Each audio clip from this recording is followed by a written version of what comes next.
Assalamualaikum warahmatullahi wabarakatuh. Apa kabar teman-teman semuanya? Sekarang kita akan kembali pada mata kuliah Masail Fiqh, yang mana sebelum kita lebih jauh membahas tentang isu-isu kontemporer tentang apa yang terjadi di sekitar masyarakat dan juga umat Islam, maka terlebih dahulu kita harus mengenali sebenarnya apa saja sih produk-produk pemikiran hukum Islam yang sudah dihasilkan oleh para ulama dan juga para cendekiawan muslim dari setiap masa ke masa. Sebelum mengetahui apa saja produk hukumnya, kita lebih dahulu menggali dan juga menguraikan tentang bagaimana perkembangan hukum Islam dari setiap masa. Dalam sejarah kita ketahui pada awal abad ke-7 sampai 10 Masehi di sini hukum Islam mengalami perkembangan yang sangat pesat karena pada masa-masa ini lahir banyak madhab yang mana madhab tersebut memiliki corak pemikiran yang unik dan juga berbeda-beda antara satu madhab dengan madhab yang lain, sekaligus madhab-madhab ini melahirkan produk hukum yang bersifat aktual dan juga aplikatif. Banyak yang mengatakan bahwasanya karya dari para imam madhab ini merupakan karya yang ditulis hanya di balik meja, namun pada hakikatnya jika kita menggali lebih dalam, banyak karya-karya dari para imam madhab ini yang juga dilaksanakan, dilakukan dan juga diciptakan berdasarkan apa yang terjadi dari permasalahan-permasalahan yang ada di sekitar umat Islam pada saat itu. Kemudian dilanjutkan pada pasca abad ke-10, di sini hukum Islam mulai mengalami masa di mana apapun produk hukum yang dihasilkan itu dianggap final, sehingga produk-produk hukum tersebut atau yang kita kenal sebagai kitab-kitab fikih itu tidak boleh diubah dan juga tidak membutuhkan inovasi. Nah, dampak dari hal ini menjadikan tumbuhnya tradisi taklid yang mana ini mulai merambah subur di kalangan para umat Islam. Kemudian dengan adanya kejumutan pemikiran ini, maka hukum Islam sudah tidak lagi berkembang karena pada saat itu entah itu murid dari para imam dan juga para ulama pada saat itu hanya menggunakan ijtihad yang sudah dihasilkan oleh para imam terdahulu. Kemudian pada masa selanjutnya di sini tradisi ijtihad mulai muncul kembali, ditandai dengan munculnya Ibnu Taimiyah, kemudian dilanjutkan dengan para reformis Islam seperti Fazlur Rahman, kemudian kalau di masa yang hampir sekarang ada Muhammad Syahrur dan lain-lain, yang mana mereka mulai mengijtihadkan kembali syariah ataupun hitabullah yang berupa Al-Quran dan juga hadis dalam konteks kekinian, dalam arti mereka mulai mengkontekstualisasi teks-teks tersebut dan disesuaikan dengan apa yang terjadi pada saat masa sekarang. Nah, lanjut kepada bentuk produk pemikiran hukum Islam di sini kita membagi menjadi 4. Yang pertama kita bisa menemukan fikih. Fikih yang selalu kita pahami sebagai pemahaman, yang mana pemahaman di sini dalam arti luasnya adalah hasil pemahaman atau pemikiran seseorang tentang syariah, maka di sini menjadi sebuah produk hukum. Kita mengenal ada fikih Imam Syafi'i, kemudian ada fikih Imam Malik, ada juga fikih Imam Abu Hanifah, ada juga fikihnya Ibnu Taimiyah itu yang bersifat individu. Namun ada juga fikih yang sifatnya ijma ataupun dibuat secara berkelompok. Misalnya ada fikih Indonesia, yaitu pemikiran hukum Islam ataupun syariah yang mana itu bernuansa Indonesia. Ada juga fikih Yaman, ada juga fikih Tunisia, fikih Mesir dan lain-lain yang mana itu disesuaikan dengan lokasi dan juga sosial budaya masyarakat tertentu. Dan yang kedua adalah fatwa. Fatwa di sini kita menemukan banyak, ada fatwa jika kita berangkat dari apa yang ada di dalam negeri kita di Indonesia ini, ada fatwa MUI yang mana ini merupakan lahir dari lembaga yang memang secara resmi dilegalkan oleh negara.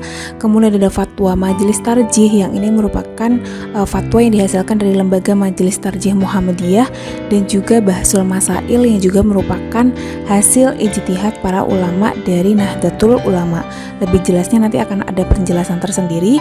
Kemudian ada jurisprudensi yang mana kadang-kadang jurisprudensi ini bentuknya sebagai putusan dari pengadilan, entah itu dari tingkat Mahkamah Konstitusi, pengadilan agama, atau pengadilan-pengadilan yang lain. Dan yang terakhir adalah undang-undang. Kenapa undang-undang ini kita masukkan dalam produk pemikiran hukum Islam? Karena ternyata di Indonesia kita menemukan banyak sekali undang-undang yang mana itu sumbernya atau nuansanya adalah nuansa Islam. Kita menemukan undang-undang perkawinan, ada undang-undang wakaf, ada undang-undang zakat, dan lain-lain. Undang-undang pesantren misalnya. Kemudian, kalau di Indonesia itu sebenarnya bentuknya seperti apa?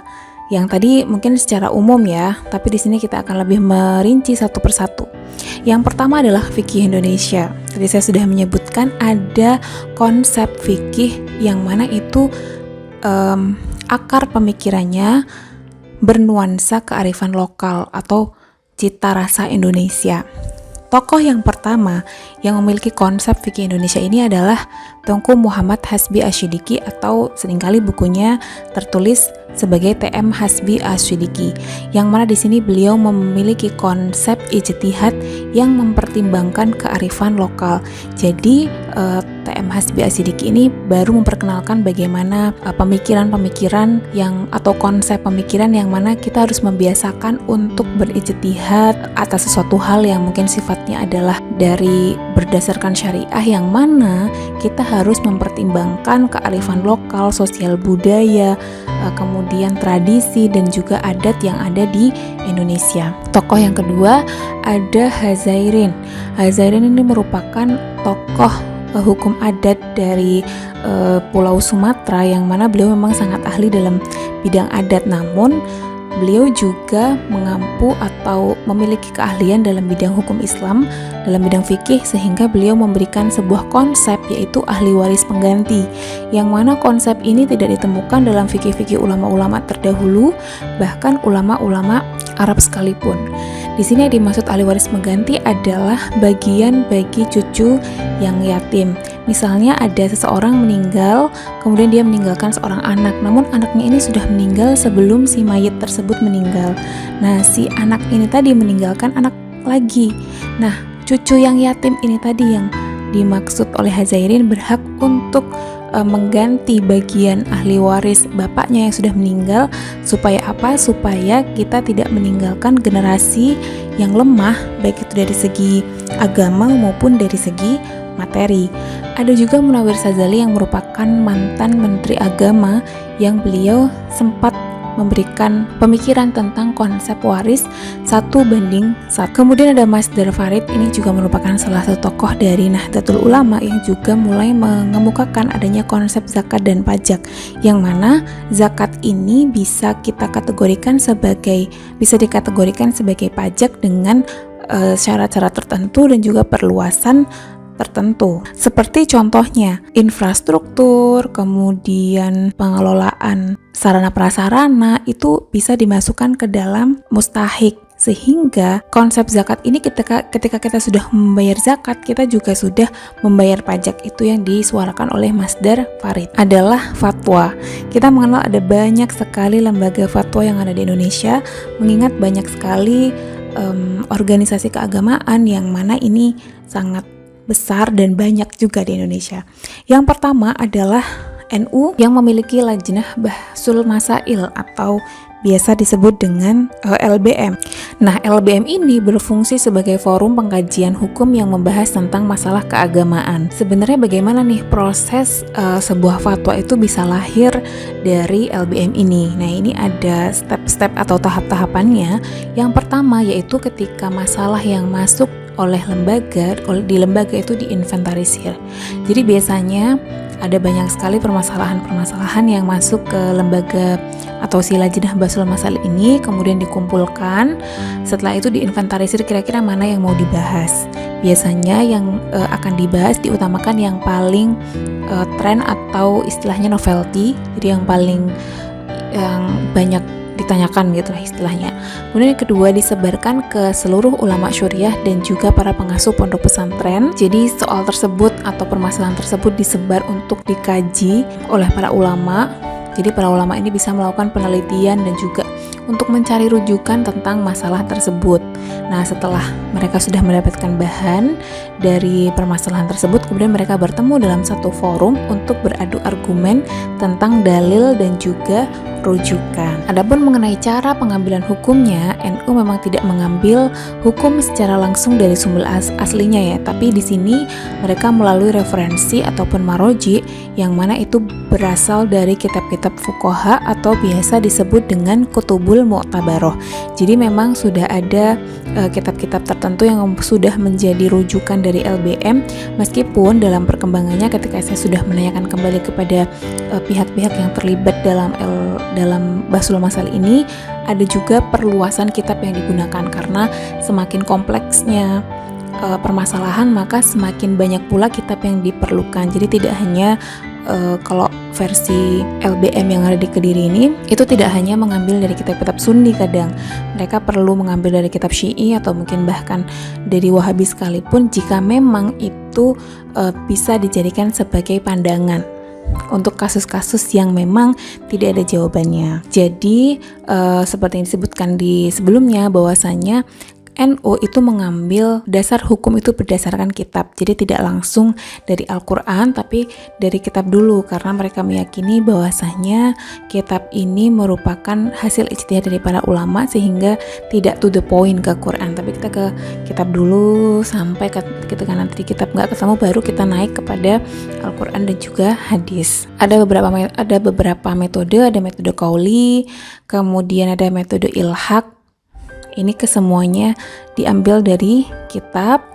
Kemudian ada metode manhaji. Kalau manhaji ini adalah suatu cara untuk menyelesaikan masalah yang ditempuh oleh LBM dengan mengikuti kaidah penetapan yang telah disusun oleh imam madhab. Jadi kalau yang teks dan juga ilhaqi ini dari teksnya, kemudian dari kiasan dari teks tersebut, ketika sudah nggak ketemu maka metodenya lah yang digunakan.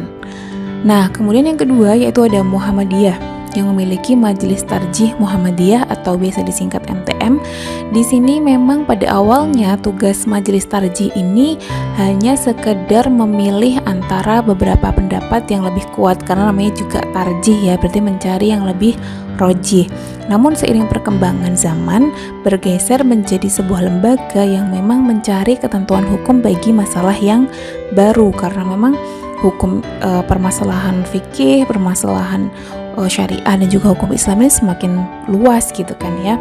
Nah, adapun metode istimbat Majelis Tarjih Muhammadiyah yang dilakukan adalah ataupun metodenya, caranya mengambil hukumnya bagaimana. Yang pertama yaitu mengambil dari Al-Quran dan Sunnah. Ya memang mereka tidak seperti NU yang mengambil dari kitab, tapi mereka langsung kepada Al-Quran dan Sunnah dengan menggunakan berbagai macam ijtihad. Yang pertama yaitu ijtihad bayani, yang mana di sini fokus pada teks. Jadi teks itulah yang dikaji, ayat-ayatnya, huruf-hurufnya, kemudian nahwu sorofnya dan penafsirannya. Kemudian yang kedua adalah ijtihad qiyasi. Ketika dari teks sudah tidak ditemukan, maka beralih kepada pemaknaan secara qiyas. Kemudian setelah qiyas tidak ditemukan juga, maka menempuh cara terakhir yaitu dengan cara ijtihad istislahi, yang mana di sini mengambil kemaslahatan yang mungkin bisa diambil dari teks tersebut. Kemudian yang ketiga, tidak mengikatkan diri pada suatu madhab. Memang di sini tidak kepada harus Sunni saja ataupun Syi'i ataupun Wahabi atau bahkan hanya imam madhab apa gitu, enggak. Ini bisa mengambil dari berbagai madhab, kemudian berprinsip terbuka dan juga toleran. Jadi di sini kategorinya adalah lebih lebih elastis dan juga lebih luas, karena mereka tidak dibatasi oleh madhab dan bersifat terbuka dalam mengambil keputusan. Nah, kemudian ada negara Indonesia yang mana memiliki lembaga MUI. Di sini dasar penetapan fatwanya juga berdasarkan Al-Quran dan Sunnah ditambah dengan kutubul mu'tabaroh. Kemudian jika tidak ada dalam yang poin A tadi, maka hendaknya diambil keputusan yang mana keputusan tersebut tidak bertentangan dengan ijma, qiyas ataupun dalil hukum lain. Dan yang ketiga adalah ditinjau dari beberapa madhab terlebih dahulu. Dan yang terakhir, ini bedanya antara Majelis Tarjih dan juga NU, yaitu dengan mengajak tenaga ahli dalam bidang masalah yang sedang diuji. Jadi misalnya kemarin yang ada BPJS itu halal atau haram, berarti harus mengundang dari pihak keuangan dan juga pihak kesehatan misalnya. Kemudian untuk masalah vaksin yang sangat ramai, vaksin rubella tahun berapa itu, 2015 atau 16 atau 17, itu juga mengundang dokter untuk memberikan pendapat dan juga pandangan tentang masalah yang akan dikaji. Kedua, setelah ada fikih, ada fatwa, yaitu ada juga jurisprudensi. Yang seperti saya sebutkan tadi, jurisprudensi biasanya berbentuk putusan hakim ataupun pengadilan yang diambil berdasarkan pemeriksaan perkara di pengadilan atau ketetapan hukum syar'i yang disampaikan melalui seorang qadhi. Di sini jurisprudensi yang bernuansa Islam ya, yang bisa diambil adalah putusan Mahkamah Konstitusi tentang anak di luar nikah. Di sini ketika ada seseorang yang menikah siri kemudian merasa anaknya ditelantarkan, akhirnya minta keadilan lah ya kepada Mahkamah Konstitusi hingga akhirnya mengeluarkan putusan yang mana ketika anak di luar nikah itu tadi bisa dibuktikan secara teknologi bahwasanya keduanya memiliki hubungan biologis, maka di sini dianggap sebagai anak yang sah. Itu putusan yang sangat kontroversial. Kemudian yang kedua adalah putusan MK tentang usia perkawinan. Ketika dibatasi di usia 16 dan 19, sekarang keduanya sama di usia 19 tahun. Ini juga sedikit nyerempet dengan fikih gitu ya, karena fikih tidak memberikan batasan kapan seseorang bisa menikah gitu kan, tidak ada batasan secara usia real apakah harus 19 ataukah 25, namun di sini sebagai bentuk perlindungan kemaslahatan bagi negara dan generasi masyarakat yang ada di Indonesia, maka MK membatasi 19 tahun untuk usia perkawinan. Dan yang terakhir adalah undang-undang. Undang-undang di sini merupakan peraturan yang dibuat oleh badan legislatif yang mengikat semua warga di mana undang-undang tersebut diberlakukan. Nah, kenapa sih kok bisa undang-undang ini masuk ke dalam salah satu produk hukum Islam gitu ya? Karena tren kodifikasi hukum yang terjadi di beberapa negara bangsa dan juga negara modern itu kadang-kadang mengkompilasi atau meunifikasi hukum yang bernuansa Islam. Nah, kenapa kok sampai ada kayak gitu? Untuk apa gitu kan ya? Hal ini dilakukan supaya pandangan hukum atau pandangan keagamaan tersebut relevan dengan zaman dan juga adanya pemenuhan hak-hak perempuan. Salah satu contohnya adalah kompilasi hukum Islam, di mana di sini adalah fikih Indonesia yang sebenarnya bisa dikatakan karena kompilasi hukum Islam dibuat oleh seluruh kiai, kemudian melibatkan para cendekiawan Muslim, dosen-dosen dan juga perguruan tinggi di Islam ya di Indonesia pada saat itu tahun 90-an belum 80-an. Yang mana di sini menyepakati dan juga mengesahkan pemikiran tentang fikih khususnya di bidang perkawinan, wakaf dan juga kewarisan yang itu dilegalkan dalam bentuk kompilasi hukum Islam. Jadi di situ teman-teman bisa cek sendiri apa isinya kompilasi hukum Islam karena ternyata di dalamnya ada aturan poligami, ada aturan wakaf, ada aturan waris dan lain-lain yang mana itu merupakan produk ataupun hasil pemikiran dari fikih. Lalu bagaimana dengan masyarakat kita melihat ada 4 produk hukum yang mana itu sangat dekat dengan kita, ada fatwa fikih, kemudian ada undang-undang yang juga ada jurisprudensi. Nah, sebenarnya di sini bagaimana masyarakat? Inilah yang akan menjadi pertanyaan besar yang akan dijawab oleh teman-teman semuanya. Kira-kira apa dan juga bagaimana eksistensi produk pemikiran hukum Islam tersebut di Indonesia. Apakah memang mereka menggunakan itu dengan baik atau mereka hanya sekedar tahu aja tapi tidak dilaksanakan, atau mereka justru merasa terikat dengan adanya fatwa-fatwa tersebut. Inilah yang menjadi pertanyaan bagi teman-teman semuanya, karena kalau misalnya undang-undang itu pasti akan mengikat secara langsung masyarakat. Namun apakah benar demikian? Kemudian fatwa-fatwa tersebut kan dibuat tidak mengikat gitu loh, sehingga hukum hanya sebagai referensi saja.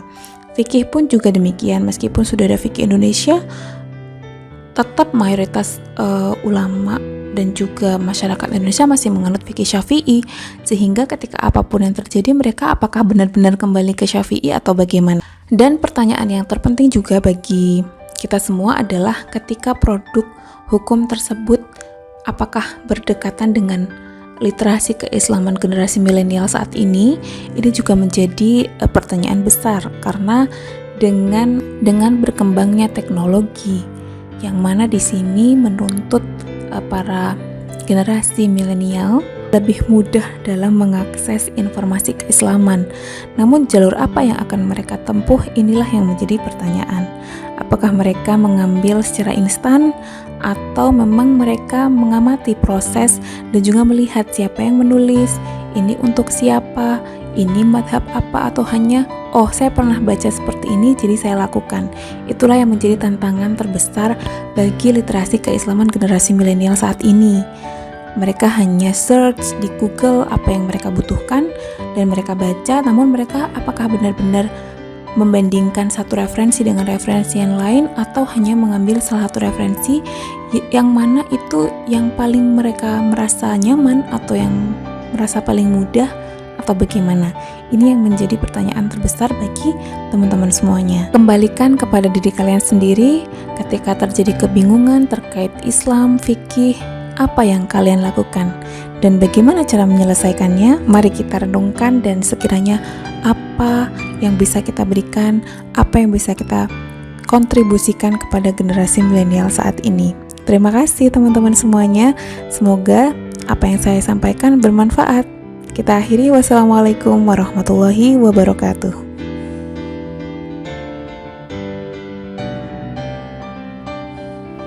Nah, teman-teman semuanya, sedikit cuplikan. Di sini kita bisa melihat hasil dari Bahsul Masail yang dihasilkan oleh LBM NU di sini tentang hukum mengingkari janji bagi pemimpin pemerintahan. Nah, di sini ada deskripsinya, kemudian ada pertanyaan, ada jawaban. Nah, ini kalau misalnya kita melihat bahwasanya hasil Bahsul Masail dari NU ini diawali dan juga diambil istilahnya sumbernya itu berdasarkan kitab nih, referensinya dari kitab Tafsir At-Tabari nih, Tafsir At-Tabari, kemudian menggunakan kitab Ihya Ulumuddin, kemudian Al-Fiqh Al-Islam Bu'adilatuh, Ahkamus Sultaniyah. Jadi memang yang digunakan adalah referensi kitab terlebih dahulu sebelum menggunakan Al-Quran dan hadis. Jadi memang ketika itu bisa ditemukan di kitab-kitab tafsir ataupun kitab fikih, bahkan kitab di sini fikih siasah ya, Al-Ahkamus Sultaniyah ini, berarti diambil dari situ dulu saja. Nah, sekarang kita beralih kepada fatwa Muhammadiyah. Kalau fatwa Muhammadiyah di sini mengenai hukum memakai jilbab bagi muslimah. Pertanyaan dari Denpasar, Bali. Di sini pertama kali mereka akan mengemukakan dasar hukum dari Al-Quran, kemudian dilanjutkan dari Al-Quran hadis. Nah, setelah itu baru penjelasan menggunakan ijtihad yang mereka gunakan, mau pakai ijtihad bayani atau pakai ijtihad kiasi atau menggunakan ijtihad istislahi, yang mana itu berpacu pada kemaslahatan ya. Nah, sekarang kita beralih kepada fatwa MUI. Kalau fatwa MUI di sini saya mengambil mengenai vaksin Sinovac. Nah, untuk vaksin Sinovac ini berarti referensi yang digunakan MUI adalah yang pertama berdasarkan ayat Al-Quran, innama harrama alaikumul maita waddama ila akhirih, kemudian hurimat alaikum. Oh ya, ini masih ayat. Kemudian ada hadis Nabi tentang berobat lah kalau misalnya lagi sakit, innallaha anzala da'a wa dawa'a ila akhirih. Ini dari hadis. Kemudian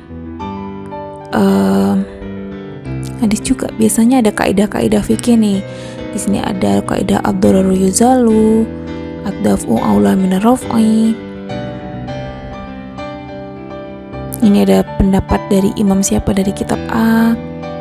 dan seterusnya hingga akhirnya ada kesimpulan yang mana di sini ini berdasarkan undang-undang juga. Kemudian laporan dari penjelasan hasil tim auditor LPPOM MUI. Jadi memang di sini lebih melibatkan banyak kalangan ya. Kemudian pendapat peserta, keputusan pengawas akhirnya memutuskan bahwasanya COVID ini hukumnya suci dan halal dan seterusnya. Jadi kurang lebih seperti itu teman-teman. Semoga bisa dibedakan kira-kira apa yang menjadi perbedaan gitu antara fatwa MUI, fatwa Majelis Tarjih dan juga hasil bahsul masail dari NU. Semoga bisa dipahami ya. Ini sedikit tambahan dari saya.